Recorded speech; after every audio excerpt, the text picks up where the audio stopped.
so much for joining me on the Jessica Brahma channel. Once again, I'm delighted you're here today. I want to start by asking this question. It's been bugging my mind for some time now, and I just want to let it out.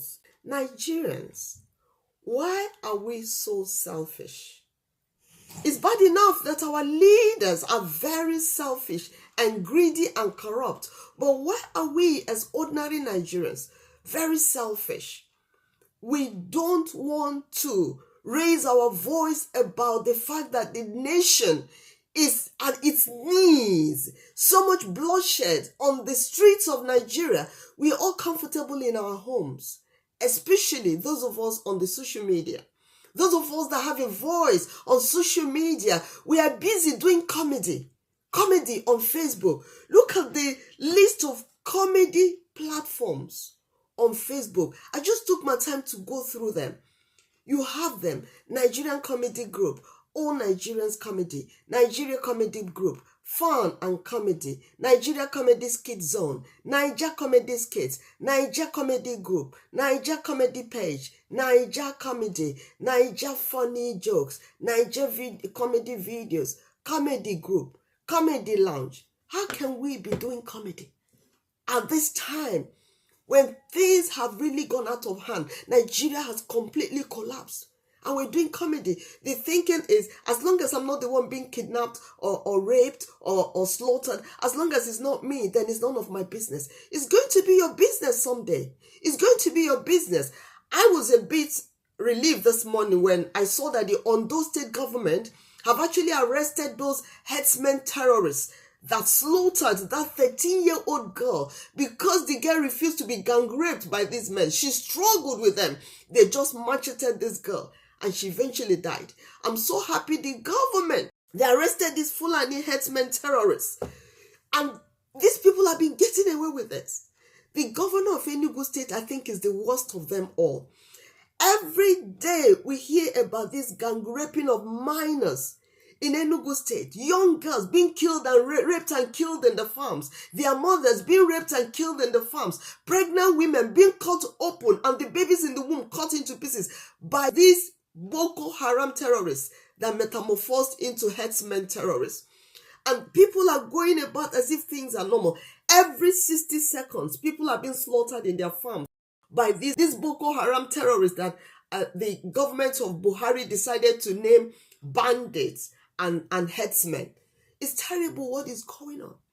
The Ondo state government did something very interesting. They arrested there are about 114 criminal northerners, criminal herdsmen terrorists, criminal Boko Haram terrorists that have been terrorizing and killing people. They just carry guns and carry machetes and they're just slaughtering people all over the state. The government said enough is enough.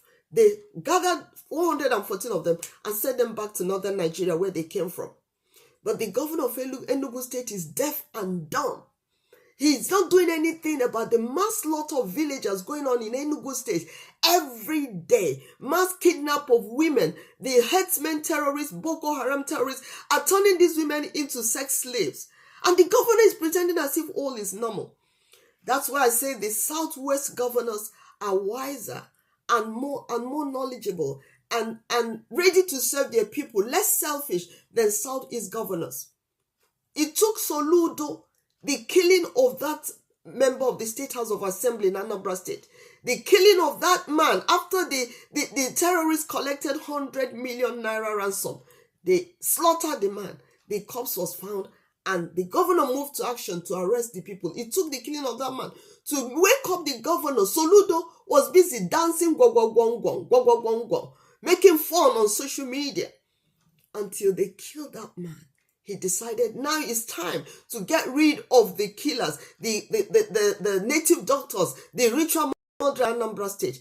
As he's chasing them away from Anambra State, they're all migrating to Enugu State, to Ebonyi State. And of course, Imo State is where these herdsmen terrorists have been given the free hand to operate.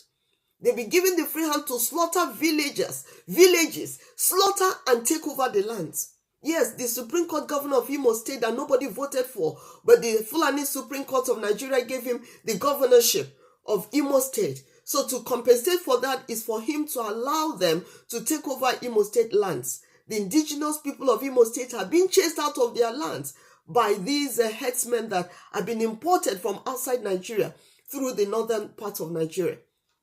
The USAID has confirmed everything we've been saying about Boko Haram terrorism and herdsmen terrorism in Nigeria.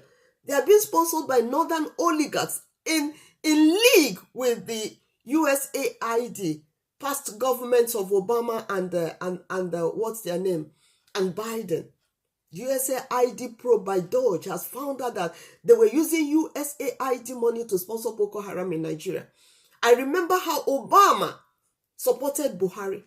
Yes, he refused to cooperate with Jonathan. When Jonathan said, please sell us guns to use to fight Boko Haram, sell us ammunition, Obama refused. His government refused. He was busy talking about LGBT, where our young girls were kidnapped, and his wife was carrying the placard, bring back our girls, bring back our girls. All the celebrities in America cashed in on it, bring back our girls. Meanwhile, he supported Buhari. Buhari came into power because, of course, they used the kidnap of those Chibok girls to mess up the Jonathan government, to say, oh, he's a useless president, doesn't know, he can't maintain security. And most of us were fooled in a way because we felt, okay, let Buhari come in then.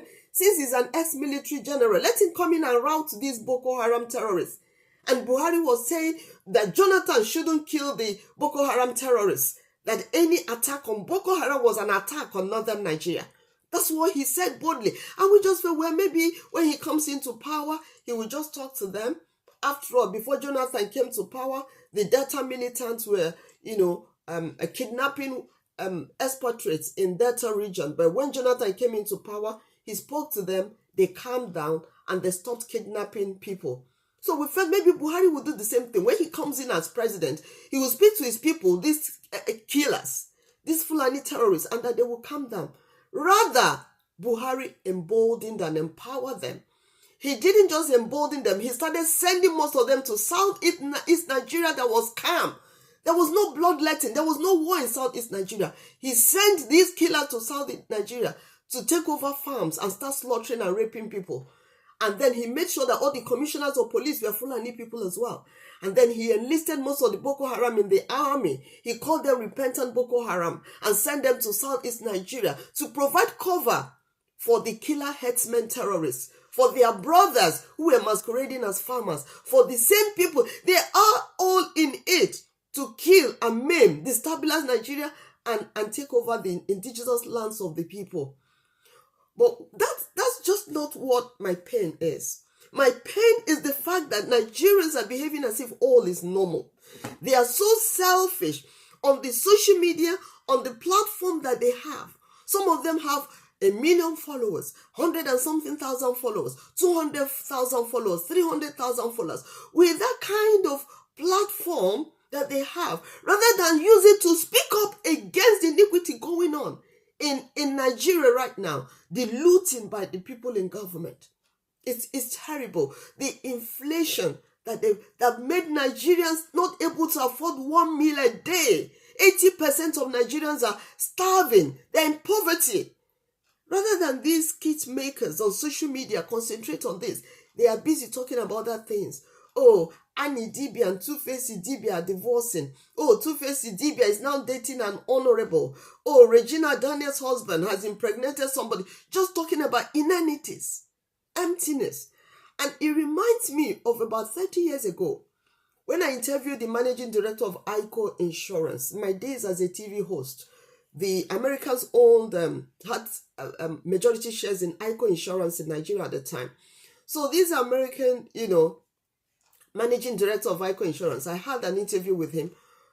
And after the interview, we had a date. We had a lunch at that Italian restaurant.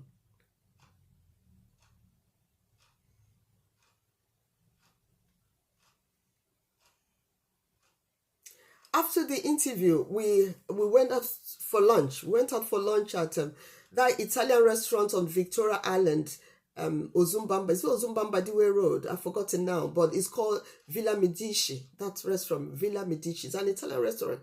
As we're driving to the restaurant, I was seated at the back of his car. The driver was driving us to the restaurant. He said to me, he has never seen people as selfish as Nigerians. We were trying to make a turn to branch into the restaurant. No car would stop to let us turn in. We waited. The driver had the trafficator lights on, blinking. All the cars were just zooming past. And there was a bit of traffic. And we thought that at least somebody would slow down so that we just driving. It took a long time before somebody gave us the time to drive. And the man kept telling me, he has never seen such selfish set of people in his life. He said to me, Nigerians are very selfish. I felt somehow when he was saying it, but now I understand what actually that man meant. The average Nigerian is not ready to talk about what is going on in the life of somebody, that the person is unable to speak up. This person is suffering injustice, except if somebody related to them, or except is a known celebrity that they know that it will attract traffic on their platform. People will watch it and they will make money. If it's a non-entity, somebody that is not known, like the young girls being raped every day in Nigeria, like those that are being used for ritual by boyfriends that they meet on social media. They take them to hotels and use them for money ritual. Nigerians, rather than focus and speak about, sensitize the people, raise an advocacy group for the victims of this evil, they are not interested. They're not interested. All they want to do is play joke, and Nigerian videos, comedies, Nigerian comedy lunch, and Nigerian comedy. So many of them on social media. That should raise their voice. Now it's been confirmed that USAID was sponsoring Boko Haram. Remember when Buhari went to America, the first time Trump came into power? Nobody knew what they discussed, but after Trump left power, Buhari opened his mouth and said, that Mr. Trump, he embarrassed me, He embarrassed me. My first meeting with him, he said to me, Mr. President, why are you killing your own people? He embarrassed me. Of course, Trump knew that Buhari, you were the one killing your own people. Yes, you were the one sponsoring Boko Haram with the help of the USAID fund from your mentor, Barack Obama. Now the truth is out. I expect Nigerians to speak now, raise a voice and say, Mr. Trump, you can't deport Nigerians back to the country that have been destabilized by your government sponsorship of Boko Haram. No, you can't, Mr. Trump. You can't send them back to the country that your country had destroyed, because the funds given to Boko Haram helped Boko Haram to destroy Nigeria. Yes, that's what he did. Professor King granted an interview. He's in there. I'll show a bit of it. I think if I'll be able to show a picture of him granting the interview. He said Professor Kiyemi was DG of Nigerian Institute of International Affairs for many years during my days as a reporter. I remember vividly that he was a respectable man. He said that during the days of Boko Haram, he said the villagers told them, he was in amongst the committee that was trying to see how Boko Haram could be dealt with. He said the villagers spoke to them and said, was it not really in the cover of the night, even in the day, that they used to see helicopters dropping ammunition for the Boko Haram in the bushes, and that they used to see some white men when the helicopters come down, some of them when they come down to release some luggage to these herdsmen terrorists, to these terrorists. So we used to see some white men amongst them. We used to see them dropping guns and ammunition and just luggage, big bags for those terrorists in the forest. We used to see them, the villagers confessed to that. He said, and they used to wonder which white men would be doing this. But some northern leaders, now it's been said, we are actually traveling to America to hold meeting with the USAID people, hold meetings with them. And I expect every journalist, every media platform of any Nigerian to raise their voice now to say, look, we have suffered enough. Don't deport our people from America. We have suffered enough. They have destabilized the country. There's so much lawlessness. The policemen are arresting and killing people just for speaking up. There's so much lawlessness. You that on social media, especially those based in Europe, speak up. Stop all this comedy. Those of you based in Western countries, speak up. Stop all this comedy, making jokes. It's not funny anymore. What is going on in Nigeria is not funny anymore. 32,000 young men have been slaughtered in southeast Nigeria. by these herdsmen, their cohorts in the military and in the police force. The report is out. I actually want to do a series on it, and I'm still going to do it because I promised to do it, of how this systematic genocide has been happening in Southeast Nigeria. Who will speak up? Who will raise a voice? They felt that if they arrest Nnamdi Kanu and arrest Simon Ekpa, then the resistance from the youths in Southeast will be non-existent. They're just arresting young men on the streets in the Southeast, arresting and killing. And rather than social media influencers, people with platforms on social media to speak up against these things, you're busy talking about gossips. Two-Face Dibia, Annie Dibia, Regina Daniels, this person who slept with this and who is not sleeping with that. Where would that take you to? Your country is being destroyed. You still have relations in your country. Speak up against them. Speak up so that we stop this evil. Nip it in the bud. The police are doing wickedness. Wickedness. There's no law in the land now. No law in the land. Everybody's doing as they wish. And you can't just keep quiet. You have to speak up. Something has to give at this point. Thank you so much. Thank you. If you watched me up to this point, subscribe to my channel. Give this video a like so that many people will see it. The comedy, Mr. Comedy. What are their names again? Mr. Bright Comedy. Mr. Okeke Ephraim. Mr. Blandish, whatever you call your name. All these comedians, Mr. Scoop It, all these comedians, please stop fooling around on your platforms unless somebody has paid for your soul, unless you have been bought and paid for. Have you all been bewitched? Have you all been bought and paid for? These comedy platforms? Have a change of heart. Speak up for these women in the village, these men that live in IDP camps, internally displaced persons camp. They've been chased out of your home by the terrorists who have taken over. You can't keep him quiet. Now is the time to speak, especially now that Donald Trump is there, exposing the evil that's happened over the years.